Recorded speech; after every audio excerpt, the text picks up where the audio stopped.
I love a sunburnt country, a land of sweeping plains, of ragged mountain ranges, of droughts and flooding rains. I love her far horizons, I love her jewel sea, her beauty and her terror, the wide brown land for me. That was a popular stanza excerpted from My Country, one of the best-known works of poetry in Australia by Dorothea McKellar, which perfectly captures the natural beauty and the heart and spirit of Australia. Awe-inspiring, surreal, breathtaking. These are words that are used to describe the Australian land and its coastline. The Great Barrier Reef, located in the Coral Sea off the northeast coastline, is the largest natural feature on Earth, stretching more than 2,300 kilometres. The Australian outback, with its spectacular scenery and primal mythology, has long been revered as one of the most beautiful places on Earth.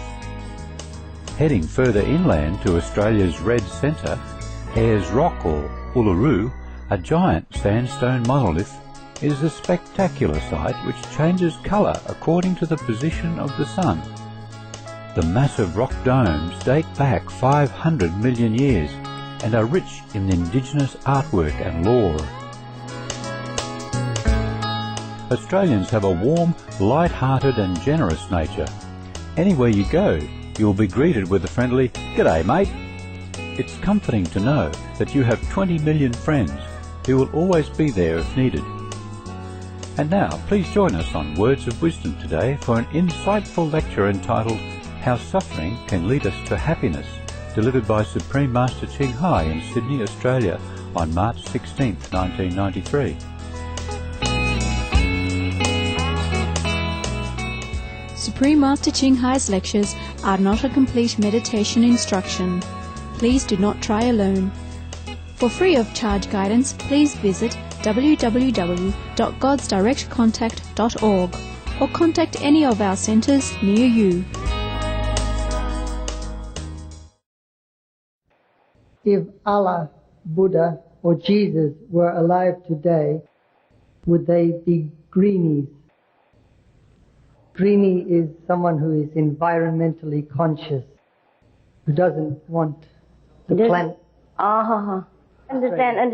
Yeah, that is the new party which protect the environment, right? Partially, perhaps, yes.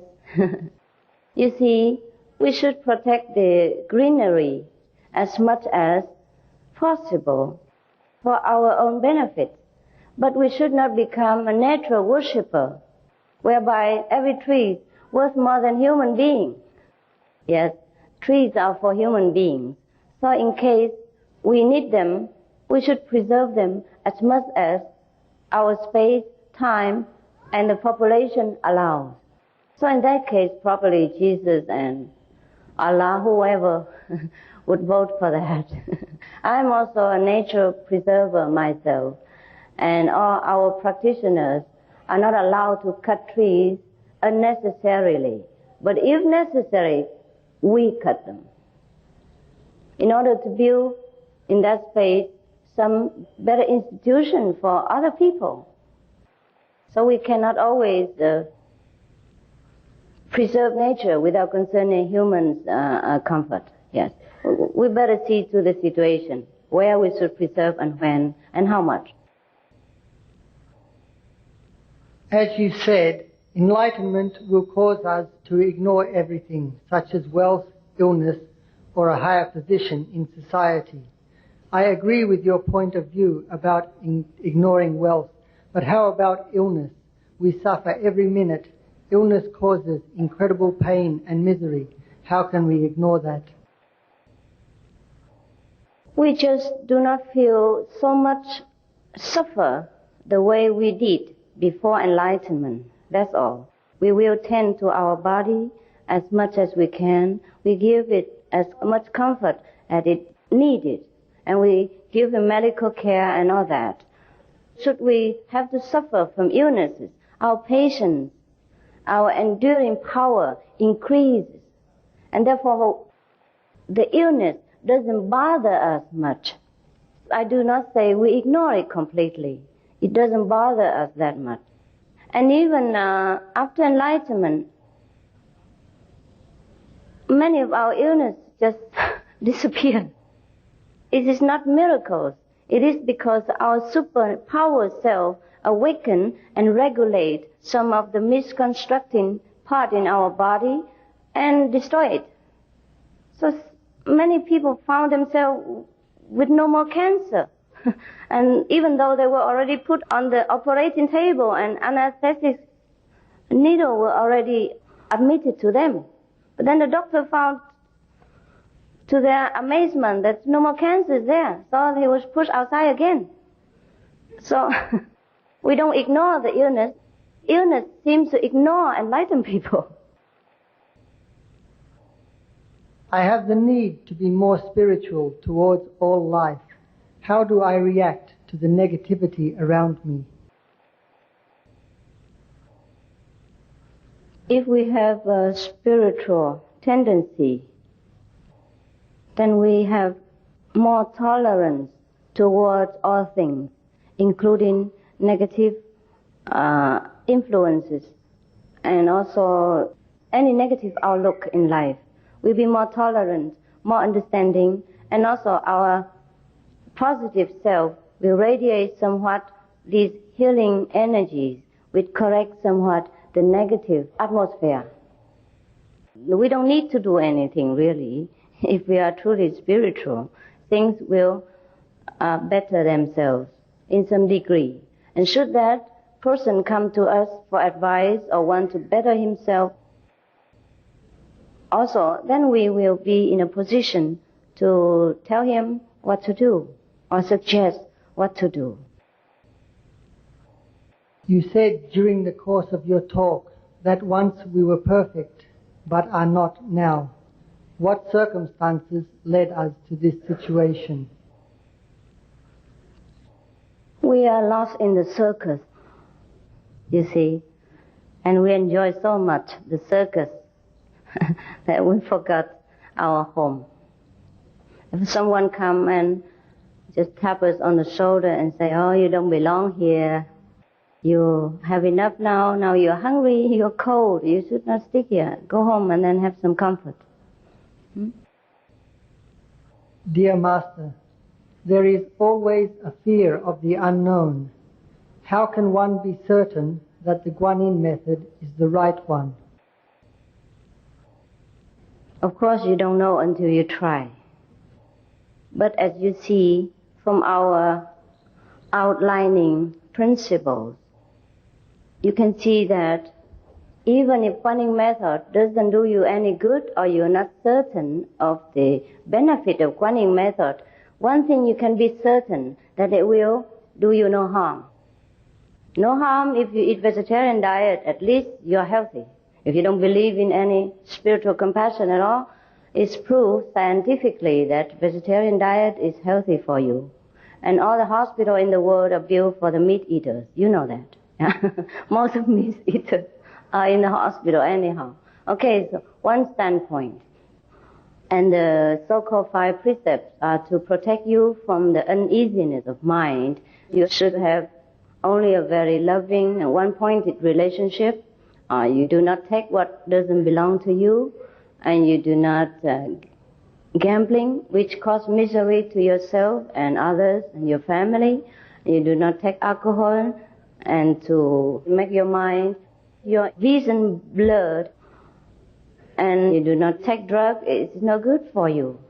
From all these very apparent so-called material guidelines, at least you know that our teaching, our method, will benefit you somewhat. And from then you start, and you get to know better. And at least we offer you somewhat immediate proof of enlightenment. And at least we don't cash any money for it, before, between, and after. And you have no condition, no binding whatsoever. Suppose even afterward you don't want us, we also don't do anything to you. So in any way, you don't lose anything, you will only gain. And that is the symbolic thing I can tell you. But moreover, you must use your intuitive wisdom to ascertain which path to follow. Doesn't matter what I say, you have to know it. And pray to your inner self, to God, to Jesus, to Allah, to Buddha, ever, to help you to decide. And if you see a stronger pull to come to us, then you know it is for you. Should you do not feel it, or you feel stronger pull into the world, all right, then you're not yet ready. It's very simple. Some of the tragic tolls of addictive drug abuse. Over 200,000 deaths each year. Costs of $181 billion each year in the United States. $33 billion in the UK. Lifetime cost of current drug addiction amounts to $575 billion in the UK. Harmful effects: brain damage, stroke, heart disease, liver disease, tuberculosis, emphysema, cancer, depression, suicide, permanent memory loss, mental illness, higher infant mortality, increased crime and violence, impotence. Crime and violence. Illegal drugs are a factor in 50% of burglaries in the United Kingdom each year. In the U.S., 60% of people arrested each year have been taking illegal drugs. 650 heroin addicts in the U.S. committed 70,000 crimes in a 3-month period. Social costs. U.S. businesses lose $100 billion per year due to employees' drug and alcohol abuse. Australians pay $53 billion per year for healthcare, law enforcement, and lost productivity of drug users. Environmental costs. Every gram of cocaine produced destroys 4.4 square meters of rainforest, with 300,000 hectares of rainforest lost each year to cocaine production. Death. 52 people die each day due to drugs in the U.S. In Canada, substance abuse is attributed to 21% of total deaths and 23% of potential life years lost due to early mortalities. Plus more. Some of the tragic tolls of alcohol. 2.3 million alcohol-related deaths per year worldwide. Cost of alcohol-related illnesses. $186.4 billion in the United States. Up to $210 to $665 billion globally. Disease. Higher amounts of alcohol increase the cancer risk. Even half a glass of wine daily increases the risk of mouth or throat cancer by 168%. Cancer of the liver, breast, colon, esophagus, rectum. Liver disease. Cardiovascular disease. Metal toxicity. Brain damage. Amnesia and dementia. Brain shrinkage.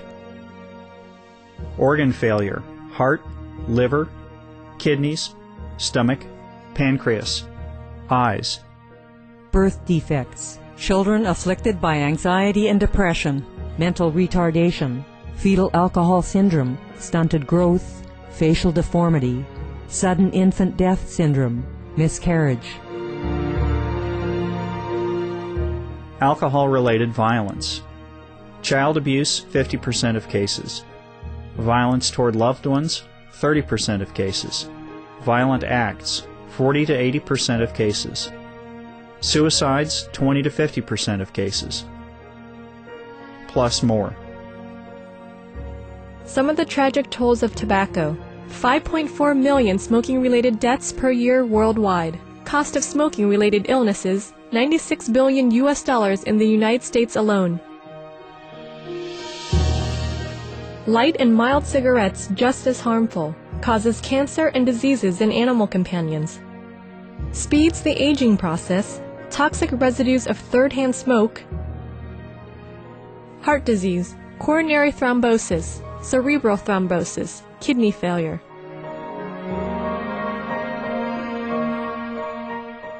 Cancer: mouth, liver, breast, and colorectal cancer, lung cancer, esophagus cancer, kidney cancer, bladder cancer. Chronic obstructive pulmonary disease, emphysema, bronchitis, stroke, impotence. Additional harms for secondhand smoking: childhood arteriosclerosis leading to heart attacks and strokes in adulthood, sudden infant death syndrome, infertility, miscarriages, and premature deliveries, childhood asthma, bronchitis, ear infection, cleft lip or palate, hyperactivity and aggression in asthmatic boys, circulatory problems in women, plus more.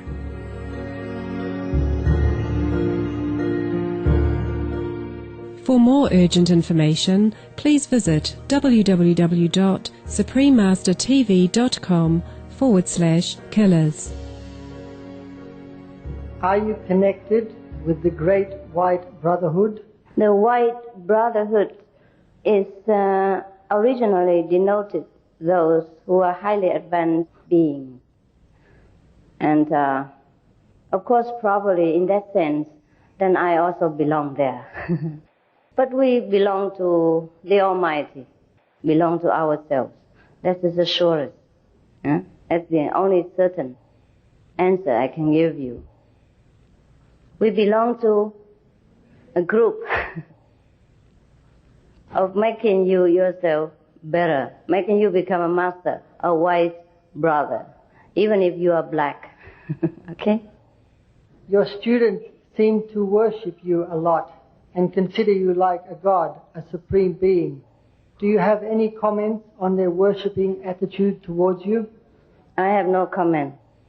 They do what they want. They're free to worship or not worship me. I don't advocate worshiping myself or me or anyone at all. I always told them that the greatness is yours. Whatever miracles you have, or whatever things that occur to you, it is because you are on spiritual path, because you practice yourself, because your own great wisdom is awakened and help you. If they worship me or not worship me, make no effect on me. But I can't stop people. I can't stop them. I can't go to each one of them and repeat the same thing all the time. I can only give a general guideline, but they, just the way they are. People are like that. Well, they will grow out of it. Don't worry. But that's good for them. It's good for them. They are one-pointed.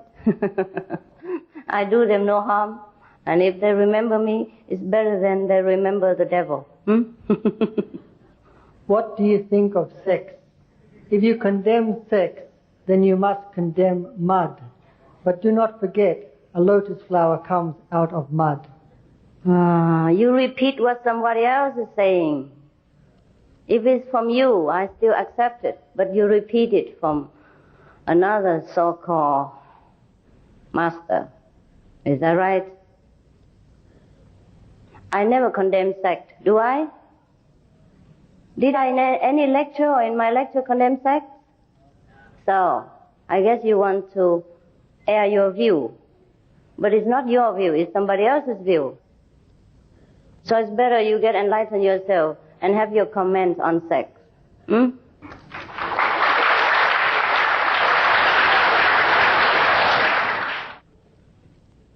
You see, I never condemn sex at all, but I do not advocate teaching or encouraging or always reminding people of sex. These things all the animals can do anyhow. What's the big deal about it? That we have to condemn or worship? I don't think we should even mention it. Never mind to make it a theme of teaching or the important topic. It's nothing important. If I condemn sex, I wouldn't be here. My parents would be dead. And the Buddha never born.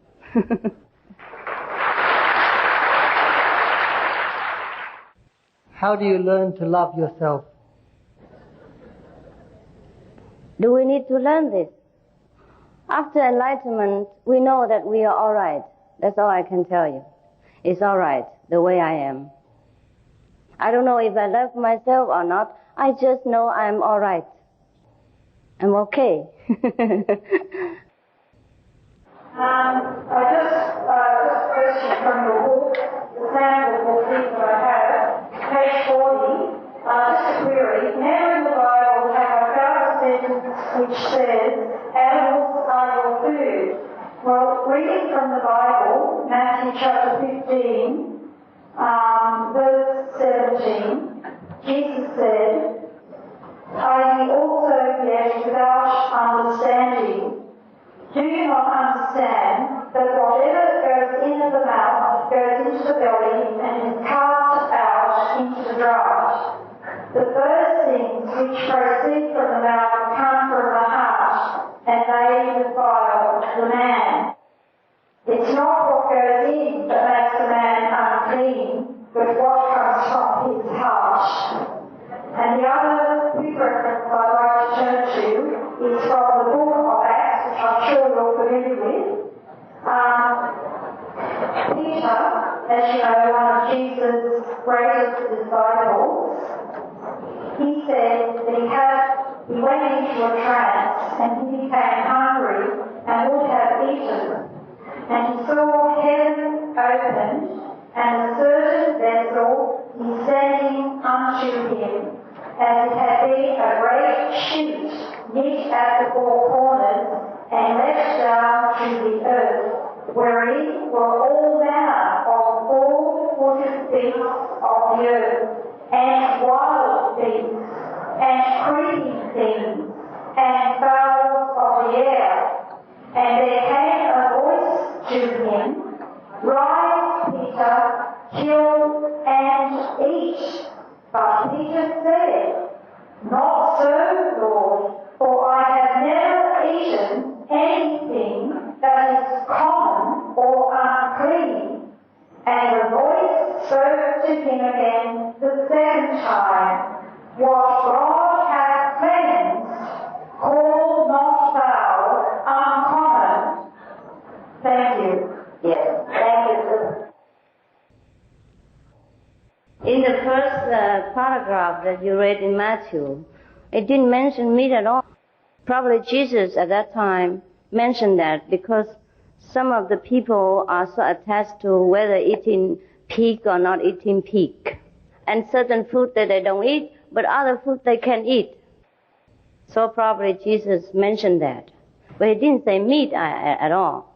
A second, suppose Peter have seen all these, but in his vision only.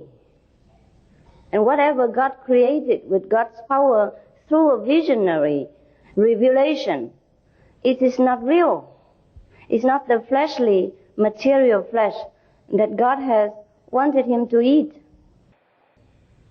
Similarly, in Buddhist scriptures, there was a paragraph inside the Surangama Sutra. The Buddha mentioned that in the early days of my preaching, there are many monks who come from a different background and countries. They are not used to eating vegetarian food. Therefore, I manifested some so-called meat for them to eat. Through my power, magical power. But later on, if any monks eat meat, they are not my disciples, because the meat I manifested to them is not the real meat. I guess in this sense, both the Bible and the Surangama Sutra of the Buddhists say the same thing. You see, in the Old Testament, God never mentioned that we should eat meat. He said, I create all the beautiful fruits for you in the field and all the herbs in the garden. These are your food. I have two kinds of so-called disciples. One who want the complete enlightenment fast is eating vegetarian. Should you are not interested in vegetarian diet, we also teach people who are partial vegetarian another kind of method. We don't condemn people who eat meat. Some of the diseases related to meat consumption and or production: Q fever, norovirus, swine flu, Ebola reston virus. Cured meats and fish increase leukemia risk in children.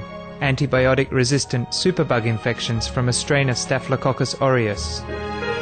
blue tongue disease, E. coli, salmonella, bird flu, Mad cow disease, or Creutzfeldt-Jakob disease, 90% of the population at risk. Pig's disease, or PMWS, listeriosis, shellfish poisoning, preeclampsia, Campylobacter, Clostridium difficile, diseases hidden in healthy-appearing livestock. Some of the costs of meat eating. Infertility. Eating just one serving of meat per day increases the risk of women's infertility by 32%, with additional meat consumption increasing the risk. Heart disease.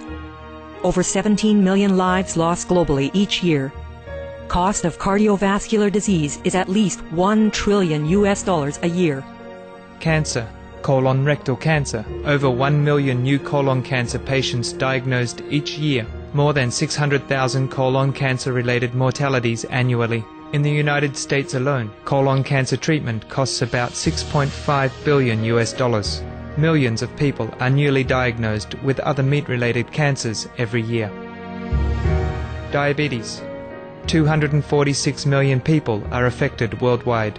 An estimated $174 billion spent each year on treatment in just the United States. Obesity. Worldwide, 1.6 billion adults are overweight, with 400 million more who are obese. Costs $93 billion each year for medical expenses in the United States alone. At least 2.6 million people die annually from problems related to being overweight or obese. Environmental.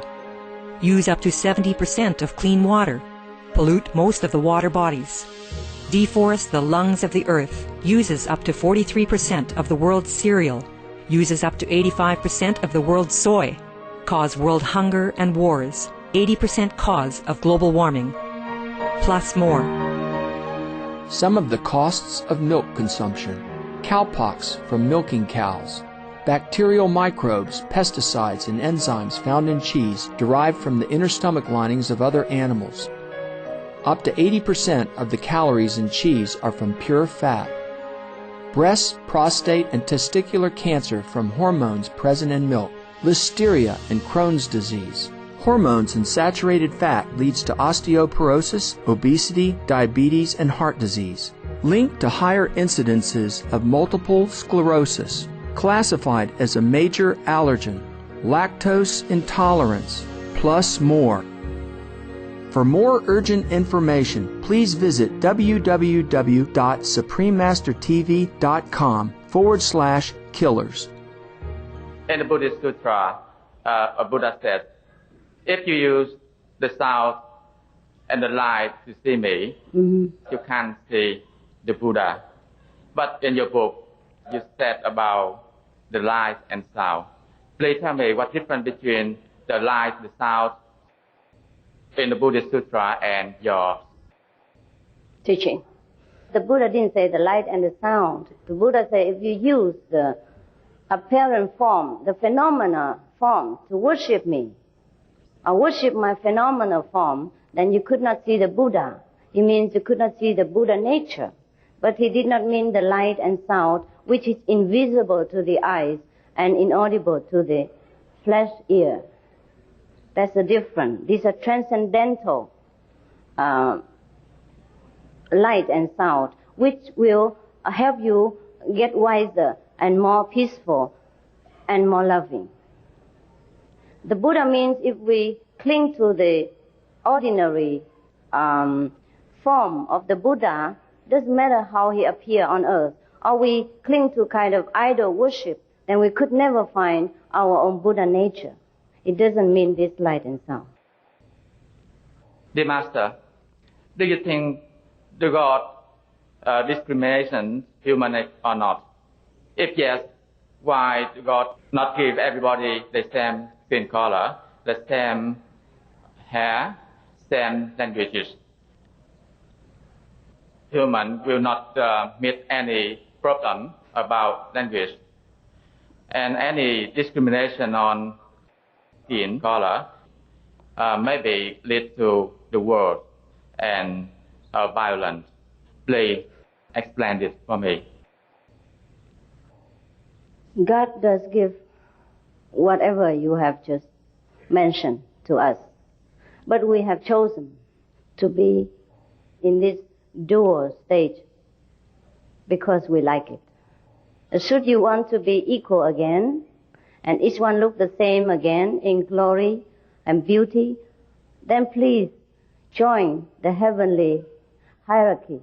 And that's why I am here to show you how to do it, to go back to the non-discriminating state.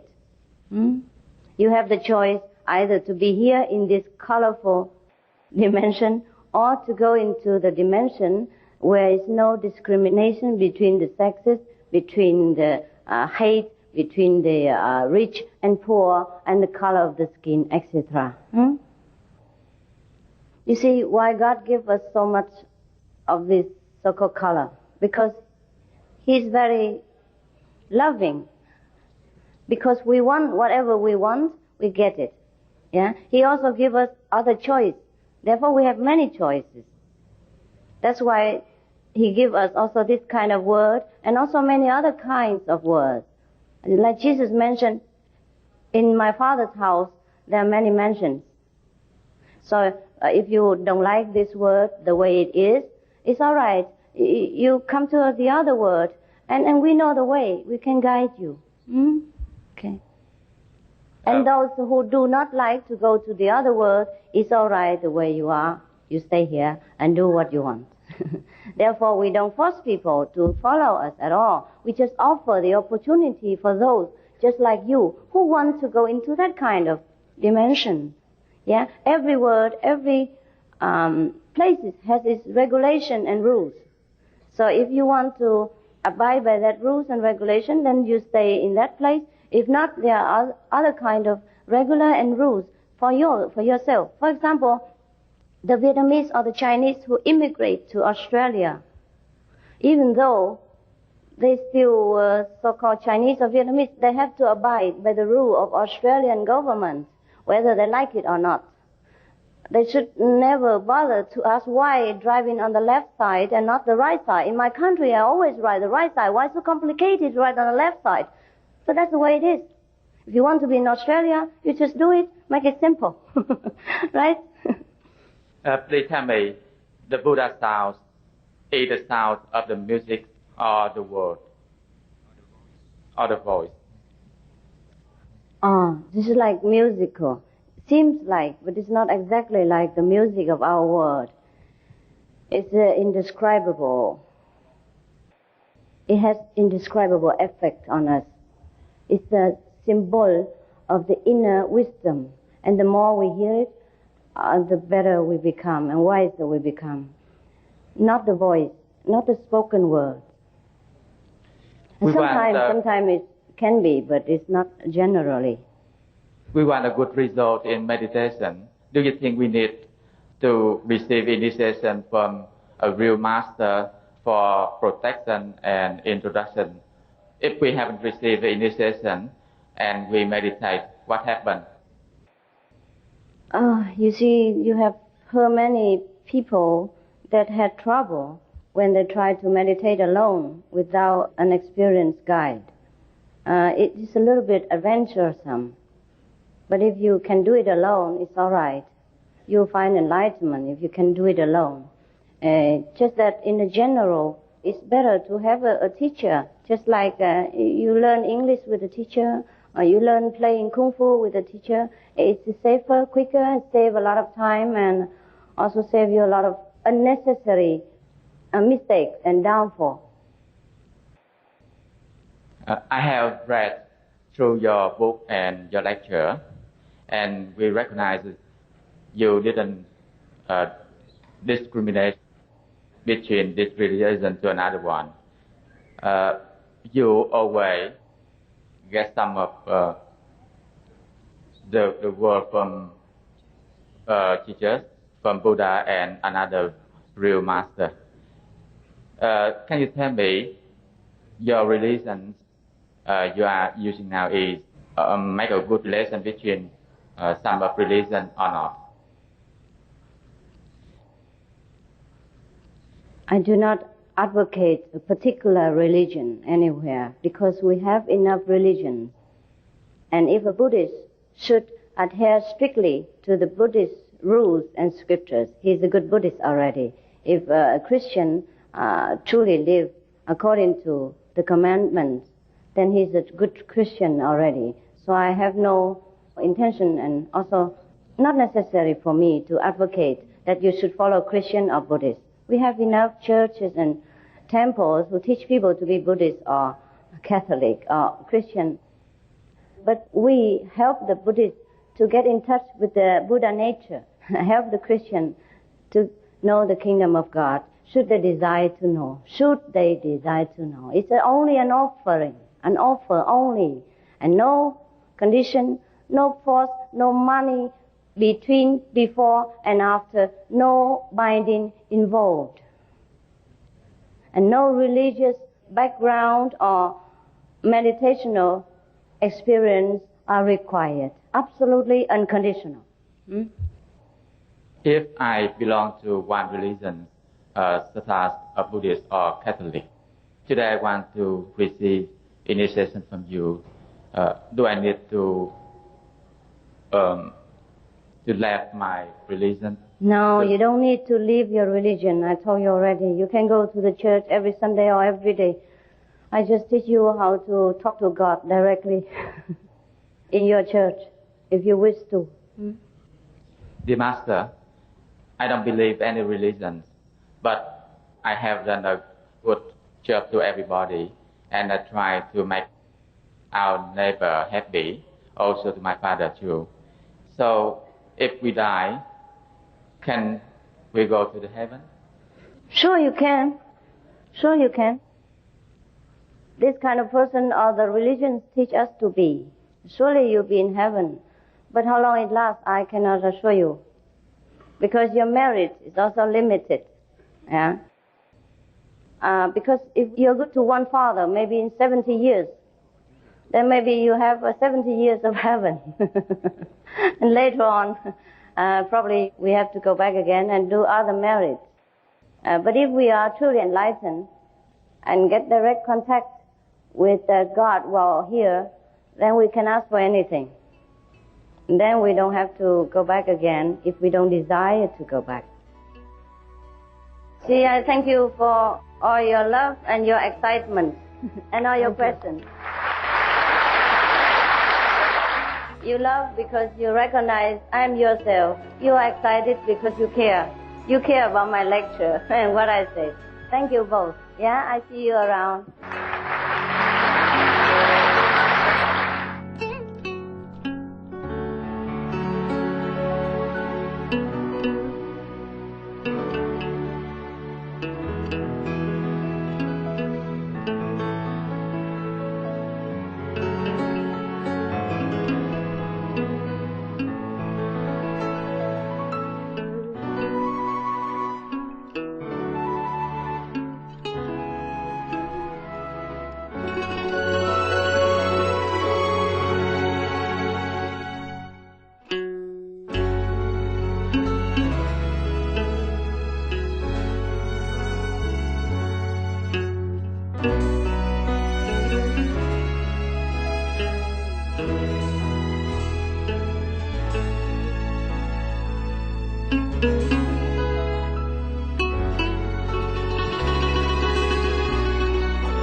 Supreme Master Ching Hai's lectures are not a complete meditation instruction.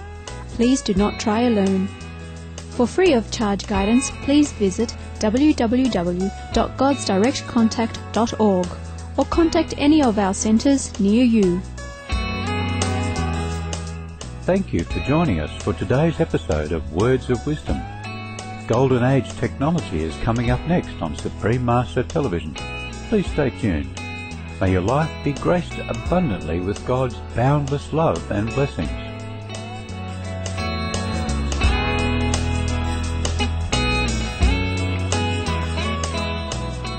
For more details, please visit www.suprememastertv.com/WOW.